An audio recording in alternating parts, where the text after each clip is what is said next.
before a user is able to configure a network monitor rule that is associated with the device. The user may have to create a device profile.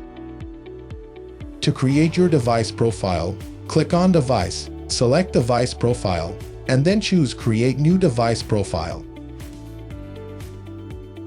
In the device profile creation process, you will need to provide the server's IP address, name, description, and location. Once you've entered this information, click on Submit to create your device profile. Now, you'll be able to locate the server's name in the device list. From here, you have the option to enable or disable rules associated with the device.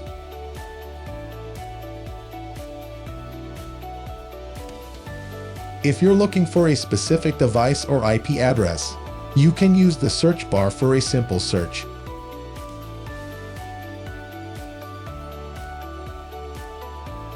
In case you don't know the exact IP address of a particular device, you can reach out to the respective IT administrator or look online for freeware that can help you retrieve the server's IP.